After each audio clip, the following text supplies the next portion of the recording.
Good afternoon, everyone.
Who is Gillard Grindwald? Give your proper name, otherwise I will absent you.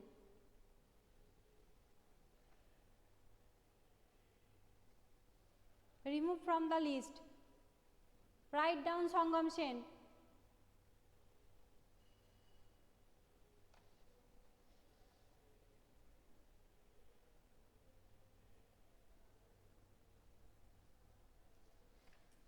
Everything should has limit.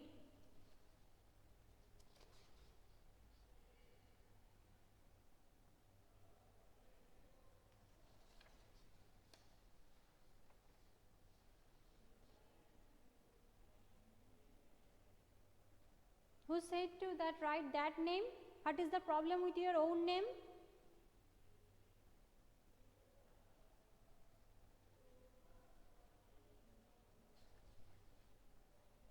Each and every day I have to see that different name.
Okay, today we will discuss from the first chapter because we have completed the practical part also and theory part also. The final exam, that is the term 2 for your exam, that obviously these 3 chapter included from first to last. That is not means some chapter will be left, nothing is cell chapter, tissue chapter and this disease chapter. Please read and thoroughly these 3 chapters.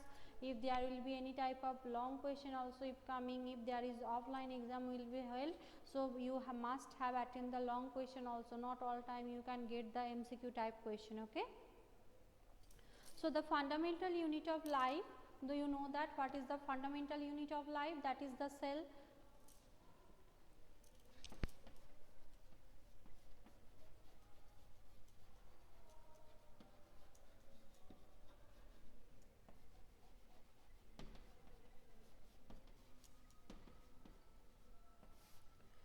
Just start to write down your each and every practical, because you have to submit any day you can get the date and you have to submit your practical copy. Okay, while examining a thin cork, Robert Hooke saw that cork resembled the structure of the honeycomb. So you know that the cell was discovered by the Robert Koch. First he discovered the cell from the cork. He just saw that there is some honeycomb, the small room like structure are present between the cork, and then it known as the cell. They give that coin the term. Cork is a substance which come from the bark of a tree. This was the year 1665 when Hooke made this change observation through a self-designed microscope.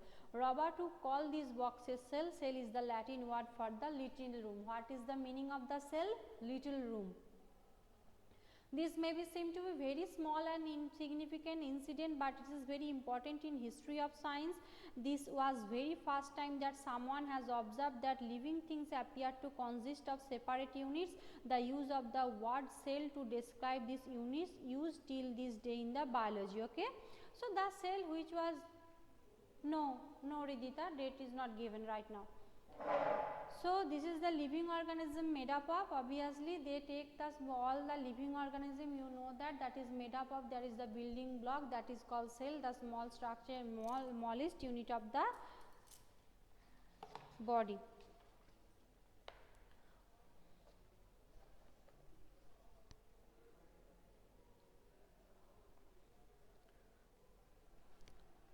Temporary minus with different sizes, the structure looks similar and other together form a big structure like an onion bulb, and this is known that, no need to read that. That is, cell was first discovered by whom?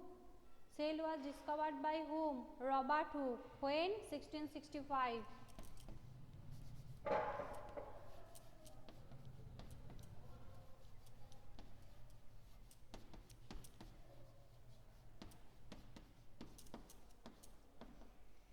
Cell was discovered by first Robert Hooke in 1665.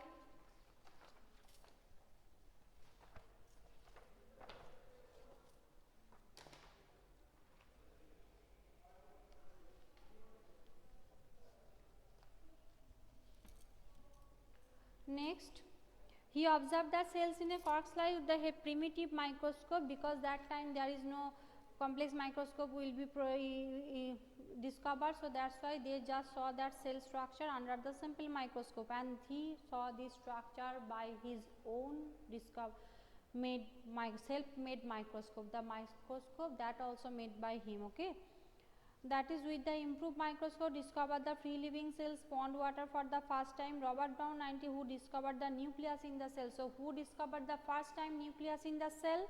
Nucleus, Robert Brown.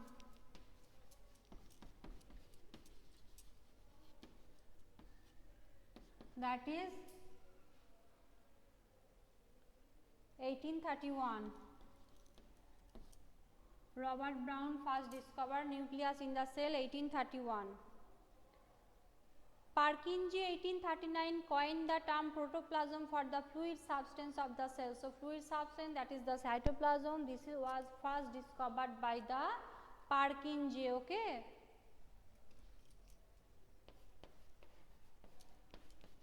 so who discovered or coined the term protoplasm? That is Purkinje.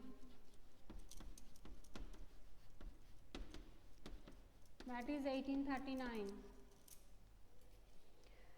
Fluid and the cell theory, that all the plants animals are composed of cell and the cell is the basic unit of life, was present by two biologists, Skeldon and Swan. Skeldon and Swan first discovered the cell theory. The cell theory was further expanded by the Virchow by suggesting that all cells arises from pre-existing cell. With the discovery of electron microscope in 1940, it was possible to observe and understand the complex structure of the cell and various. So what is the cell theory? All the living organisms, animals and plants are made by the cells, and cells are arise from pre-existing cells. So it is not magic, just one cell just drop out on the earth. No, there is previous cell is present, division occurs, new cell forms. So cell obviously just like the giving birth of the baby also coming from his parents, cells also coming from its parent cells. Okay.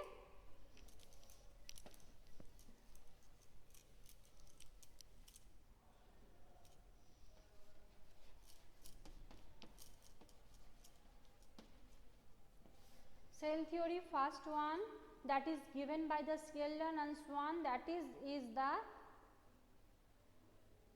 all the animals and plants, all the plants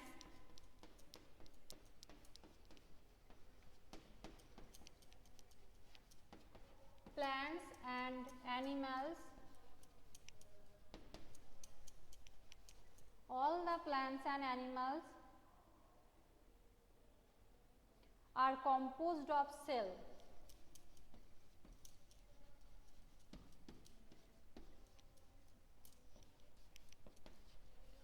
All the plants and animals are composed of cell, and thus that the cell is the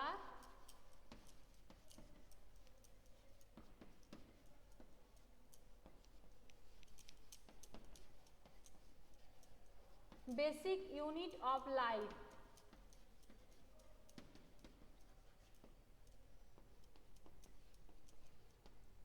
And second one,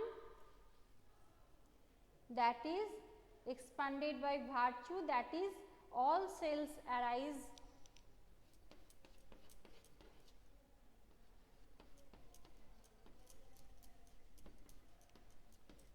from its pre-existing cell.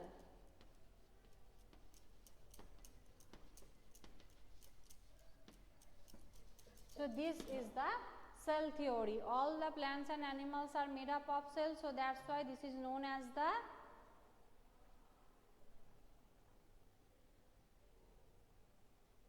Robert Hooke, Robert Brown, Parkinson. Yes, Ornesa, right.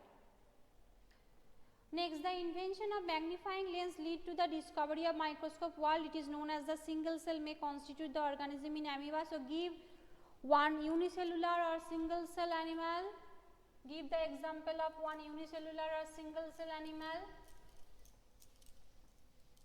Just their total body is made up of cells. Their digestion, absorption, excretion, all are happening by just only one cell, that is amoeba.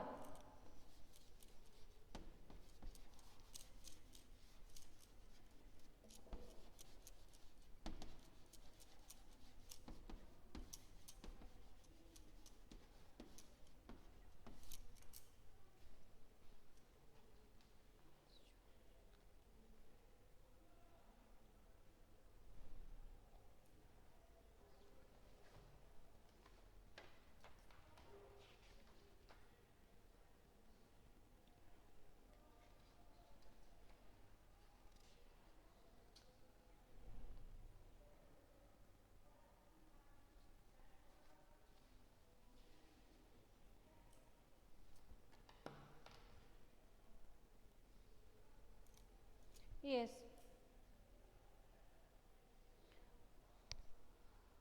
The organisms, the Chlamydomonas, Paramecium, bacteria, all are single cell animals. Amoeba, Paramecium, Chlamydomonas, these organisms are called unicellular organism. Uni means single cell. On the other hand, many cells group together as single and some different functions it form various body parts in the multicellular organisms such as some fungi, plants any type of higher order plants, animals, that is made up of multicell, because different types of cells helps in the functions of doing the different functions in their body. They form the different body parts.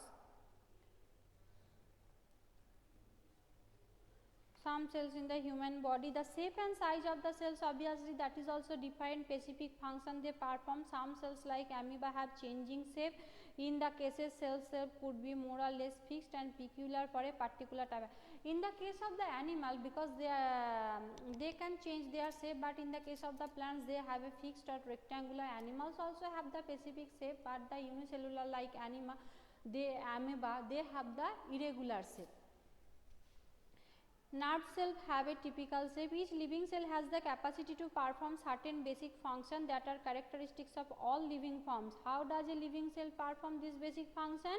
There is a division of labor of multicellular organisms such as human beings. Obviously, multicellular organisms have division of labor. Division of labors means particular group of the cells perform particular functions, because particular group of cells they form the different types of organ, and each organ has the different types of the specific functions. So that's why division of labor you can see under the multicellular organism, not in single cell.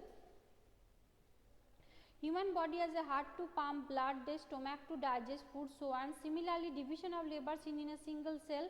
Such cell got certain specific components is known as cell organelles. Each kind of cell organelles perform a special function. So division of labor you can see under a single cell, but here in the case of the multicellular organism, the different organ system helps to perform different function. In the case of the single cell, different cell organelle, mitochondria, ribosome, some things are present that helps their perform to different function. Put backward. Each kind of cell organelle perform a special function such as making new material in the cell, clearing of the waste material from the cell, and so on. A cell is able to live and perform all its function because these organelles together constitute the basic unit called the cell. It is interesting that all cells are found to the same organelle no matter what their functions or what organisms they are found in. Obviously, all these cell organelles found in different organisms, and according to their requirement of their body, they can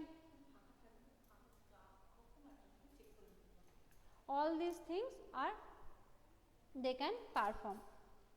What is the cell made up of? What is the structural organization of a cell? We saw above that cell has special components called organelles. How cell organized? If we study a cell under a microscope, we would come across three features in almost every cell: plasma membrane, nucleus and cytoplasm. All activities inside the cell and interaction of the cell with the environment are possible due to this feature. So plasma membrane and cell membrane, you know that what is the functions of the plasma membrane. And what is the plasma membrane? The outermost covering. Plasma membrane is the outermost covering, is the known as the plasma membrane or cell membrane. It helps in the transportation of material, gases, liquids, obviously selective materials. This is not, it can enter all these things never. Which one is harmful for your body, they never help allow entry of these substances. Selectively permeable plasma membrane. The outermost covering of cells separates the contents of the cell from external environment, and the plasma membrane allows and permits the entry and exit of some materials in and out of the cell. It also prevents movement of the some materials. The cell membrane therefore is called a selectively permeable membrane. So why the cell membrane is called a selectively permeable membrane? Because it helps to movement or is allow the entry of the some useful substances, and it also helps in the movement of some materials, not all these materials. So that's why it is selectively permeable. How does the movement of substances takes place into the cell? How do substances move out of the cell? Some substances like carbon dioxide and oxygen can move across the cell membrane by a process called diffusion. So what is diffusion? The substances, that gaseous exchange occurs by the plasma membrane. This is known as the selectively membrane. When you said about any type of the definition of diffusion and osmosis, you must remember that you have to mention there must be a membrane present, and it obviously goes from higher concentration region to lower concentration region. These two things obviously mentioned, present in your book or not, I don't know. But some substances like carbon dioxide and oxygen can move across the cell membrane by a process called diffusion. We have studied the process of diffusion in early chapter. It shows that spontaneous movement of a substance from a region of high concentration to a region where is concentration of the low. So, the movement of gases from higher concentration region to lower concentration region through a selectively permeable membrane is known as the diffusion. Clear everyone the definition of diffusion? If anyone is not written by you, I will give cut down the definition. First one is higher concentration region to lower concentration region. Second one must be present as selectively permeable membrane. Something similar to this happen in the cell for the some CO2 which is cellular waste and requires to be excreted out the cell accumulates in the higher concentration inside the cell. In the cell external environment, the concentration of CO2 is low as compared to the inside cell. As soon as there are a difference of concentration CO2 inside than outside of the cell, CO2 moves out of the cell from a region of high concentration to region of low concentration outside the cell by the process of diffusion. Diffusion, the level and concentration of O2 inside the cell decrease, thus diffusion plays an important role in gaseous exchange between the cell as well as the cell and its external environment. Water also obeys the law of diffusion. The movement of water molecules through such a selectively permeable membrane is called the osmosis. Same things, osmosis, there is the liquid water transfer from higher concentration region to lower concentration region through a selectively permeable membrane. Diffusion means gaseous exchange and osmosis means the liquid, that is the water substances exchanges. Movement of water across the plasma membrane is also affected by the amount of substances dissolved in the water. Obviously, the amount of substances, that is why higher concentration or lower concentration created, right. So, the osmosis passage of the water from a region of the higher concentration through a semi-permeable membrane to a lower concentration region, that is known as the osmosis. What will happen if we put the, so what is diffusion?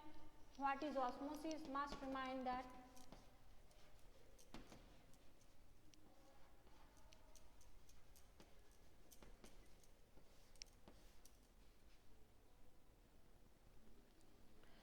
The medium surrounding the cell has higher concentration than the cell, meaning the outside solution is very dilute.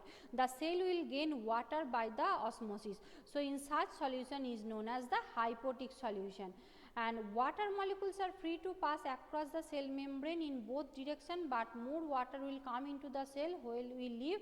That net result is the water enters the cell is liable to swell up. So, what is the situation in the hypotonic? Hypo means hippo, means swell up. So, when swelling up, when water get enter inside the cell, how the water get inside the cell? There must be lower concentration inside the cell, higher concentration outside the cell. So, higher concentration to lower concentration, water goes outside to inside. So, that is why the cell swell up and it is known as the hypotonic situation. Next one, if the medium has exactly the same water concentration as the cell.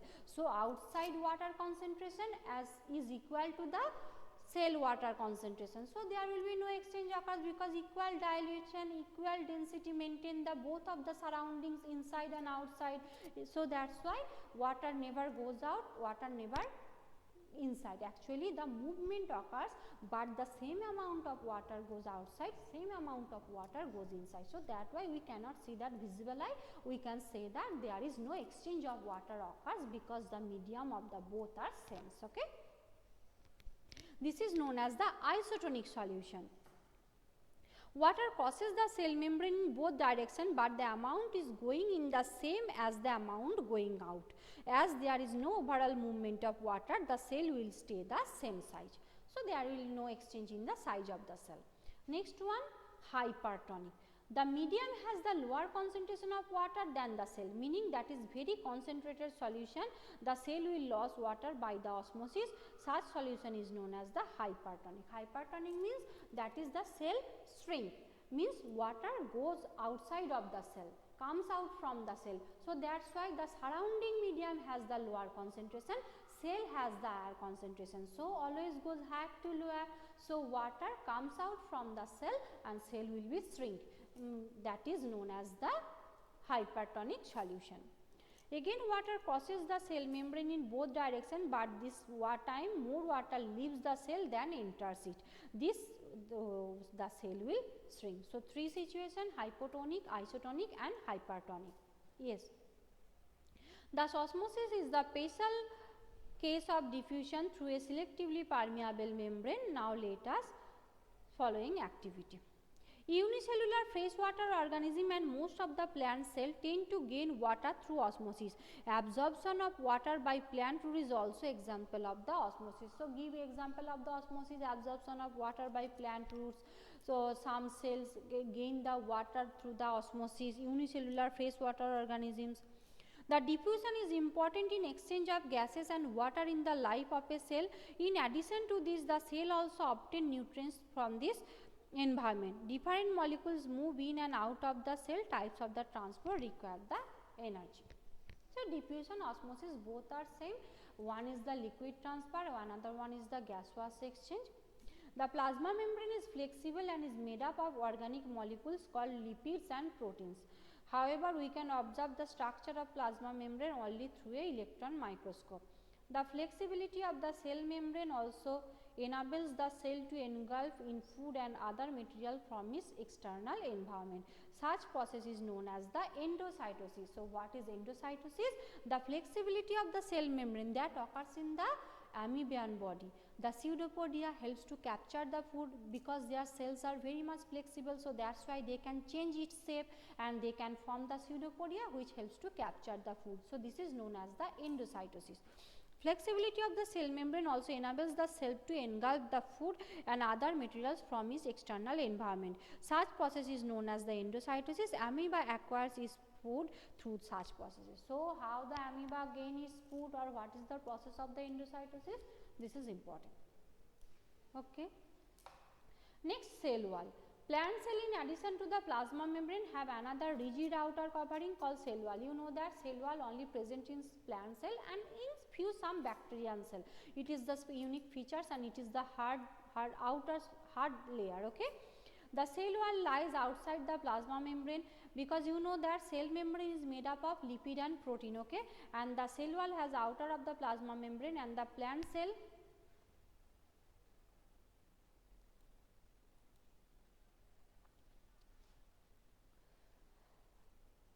is mainly composed of cellulose. So, by which component plant cell wall is made? Cellulose. Cellulose is a complex substance and provides structural strength to the plants. When living plant cell loses water through the osmosis, here is a shrinkage and concentration of the contents of cell away the plasmolysis. So, what is plasmolysis? Shrinking of the cell. Due to the living plant cells loses water, they shrink through its periphery. This is known as the plasmolysis.